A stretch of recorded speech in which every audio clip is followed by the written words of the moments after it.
We do not have a culture of disrespect in my home. And I don't have to punish my kids to keep it that way. And I'm about to tell you why. Have you ever watched a loved one struggle with a health problem that they didn't need to keep? And you think, there's got to be something they can do. I was listening to a health coach the other day, and she was talking about chronic insulin resistance. And she wasn't just talking about blood sugar. She was talking about the life that people have to build around it. The food they avoid, the medications, the planning, the fear, and the constant mental load. And then she got heated. Why are we rearranging our entire lives around a chronic problem we don't have to keep? And she wasn't angry at the people. She was angry at the lie that they've been sold that this is just how things are going to be. And here's what occurred to me. Christian women have been sold that same lie about their families. We've been organizing our lives around disrespect, trying not to make somebody mad, or backing up when they say that we're not being rational. We expect the eye rolling, and we tell ourselves, he's just not very emotionally sensitive. That's teenagers. We even talk about toddlers this way. Jesus modeled something different. He let his yes be yes and his no be no, and he always created invitation to follow him. And when people didn't want that, he walked away without them. See, that's humble authority, and you can have that at your house. Your family was called to be a city on a hill, shining from the inside out. What if Jesus is calling you to change? See, I stopped organizing my life around everybody feeling better, and I started organizing it around becoming better, myself included. One avoids conflict, and the other produces growth.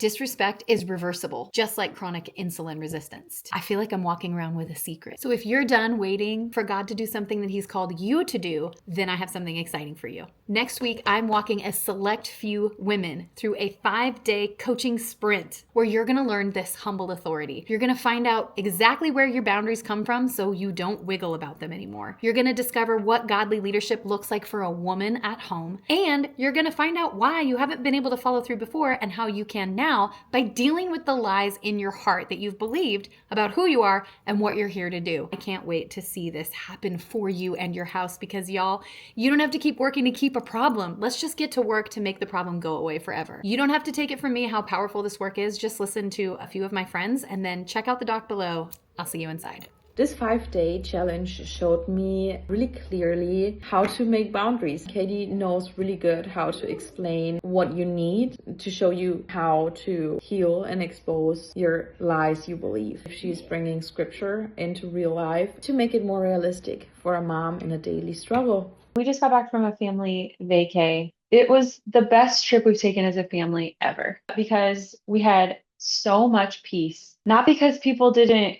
get grumpy, but because my husband and I didn't overreact to our kids' grumpiness. My husband says to me, we have really great kids. I was like, we do. And that's not something that we would say to each other before. Our history is tension, and that both my husband and I would say we are our worst selves when we're with our kids. I'm living my best life. This has been my best year so far. I had really just begged the Lord. I had come to this place where I was just desperate.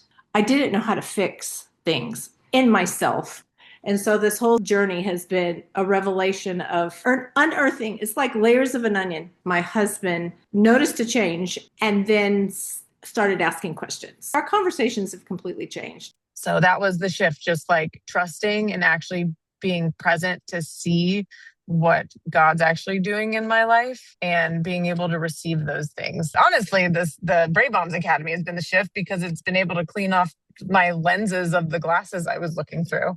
Yesterday, Matthew and I were having a very difficult conversation. After a long time, he's like, you know what? I'm really sorry for the pain that summer was for you. We had 2 days of conversations like that. Monday, what you taught me was a really big breakthrough. And then we just have had some really good stuff. So I could go on for 30 minutes, but I'll stop there. He actually sat up in the corral until 11:30 on Monday night. And I'm like, what are you doing? He's like, I'm working on our marriage. I'm like, wow. Howard and I had this perfect engagement. We went into marriage feeling like nobody on earth was more in love or more ready to be married than us. Our honeymoon went from feeling like we were in heaven to in hell, so hard.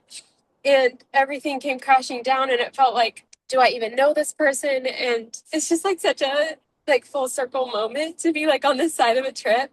We literally have overcome the hardest part of our marriage. I know we have. The other morning, we keep waking up really early in the morning. So we'll just sit there and lay there and talk for hours, feeling everything we felt when we were preparing to get married of like, this is my favorite person in the whole world. That's where we're sitting again today. It's like, we just adore each other. Our lives have literally completely changed. Like parenting is like completely a different story. And I just can't wait for all of the growth from here and through Brave Moms, just like mastering this language on every level possible.